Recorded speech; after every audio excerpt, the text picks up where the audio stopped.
Welcome to this episode of 10 Minutes with Sam, and this is Akshat Singh. Quite true to our title, our guest for today is Mr. Sam Pitroda. For those of you who don't know, Mr. Pitroda is credited for heralding the digital and tech revolution in India under the capacity of advisor to the then Prime Minister, Mr. Rajiv Gandhi. Sir, it's truly an honor to have you on the show today. Thank you.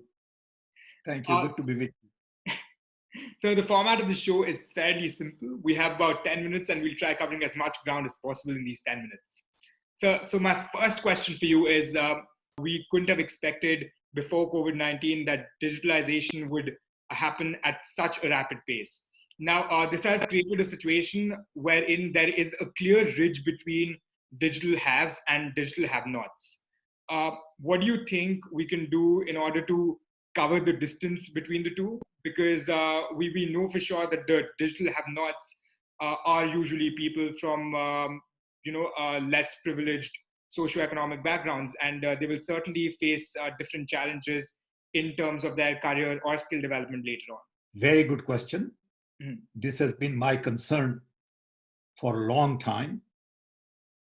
First, I would say that we are lucky that today we have 8 billion mobile phones. For the first time in the human history, we are all essentially connected. Mm-hmm. This never happened before. But that doesn't mean that everybody is connected. Mm-hmm. We have areas, like you said, in remote locations, mm-hmm. poor people who don't have access to good communication. What Corona crisis also tells me that at the end of the day, there are only two important things in life. One, our planet. And two, our people. We need to focus more on planet to make sure that our environment, global warming, all these effects that we have experienced in the last are taken care of. And we need to ask broader questions like, whose Amazon jungles are these? Are these Brazilians or they are global? Mm-hmm. Whose Himalayan is this mountain?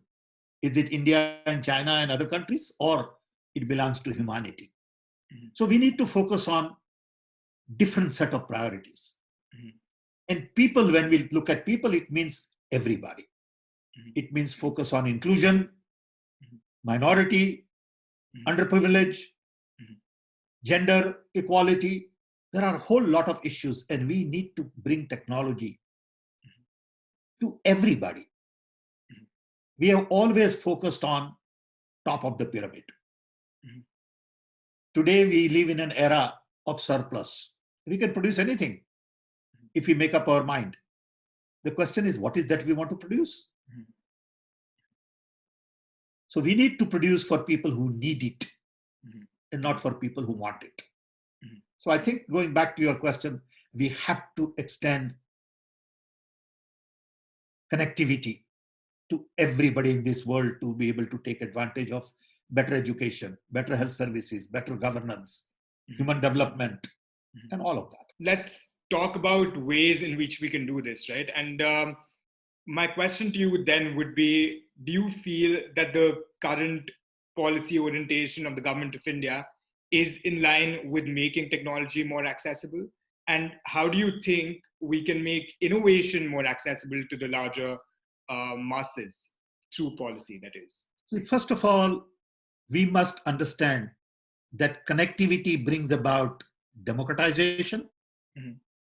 decentralization, mm-hmm. and demonetization.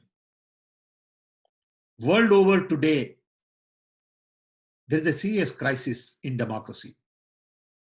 Whether it is in India, or in US, or in Brazil, or in Hungary, or in Turkey, I think forces are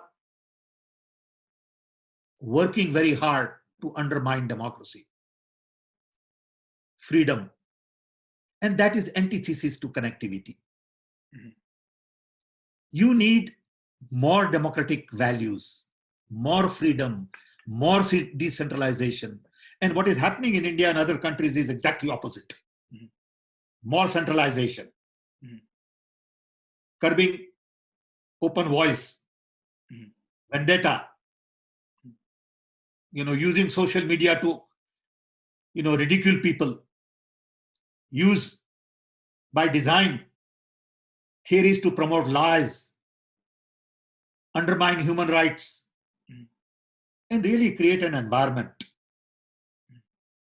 of one man rule. It doesn't work in a connected world.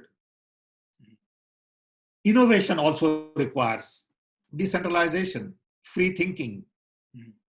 I'm sorry to say that, first thing this government did when they came to power is abolished National Innovation Council. What the government said is we don't need innovation. So I think I'm very concerned about India today.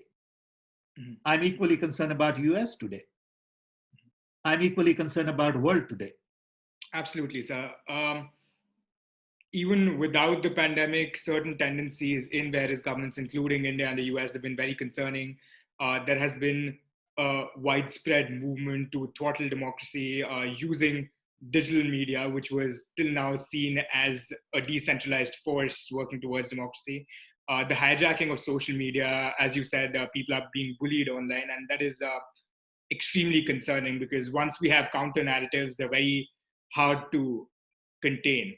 So you used an interesting phrase over there, and we've heard that that is the phrase that you would be titling your new book as well. You said redesigning the world. Could you tell us about this project, about your book? I have been thinking for many, many years about the impact of connectivity on our civilization. I've spent 55 years of my life on connectivity. Unfortunately, I'm an engineer and not a social scientist, philosopher, economist, so I don't have the wisdom that many people have. But from the limited experience I have had, I believe that all that is going on in the world today is antithesis to connectivity. So then I started thinking about what would world be if we were to rethink through the whole process. And I realized that the world was last designed after World War II, predominantly led by US, to focus on democracy, human rights, capitalism, consumption, and military. That gave birth to UN, World Bank, IMF, NATO, WTO, GDP, GNP, per capita income. That design did very well for 75 years. That design was conceived at the time I was born. 75 years down the road, I believe that design doesn't work. And we need a new design. We need a new design because lots of things have happened. World got decolonized. Rise of China, fall of Soviet Union, demographic changes, rise of technology, 9/11, and then Corona crisis. How do you really think of the world going forward? And as I said earlier, to me, only two things matter: planet and people. Unfortunately, when we think of redesigning today, we think of trade, markets, financial markets and geopolitics and all that. And we never think of planet and people. And I think it is time to rethink through the whole process and see what kind of new conversation we can have. That's what this book is about. That sounds very interesting, sir. Especially the comparison between the Second World War and the pandemic as being events of equal magnitude, which can herald in an era of change, which, the world has been craving for a very, very long time. And we're looking forward to reading your book, sir. Thank you so much for sitting with us today and for being with us for this interview. And it was lovely speaking with you. And whenever you have the time in the future, we'd love to speak with you again, sir.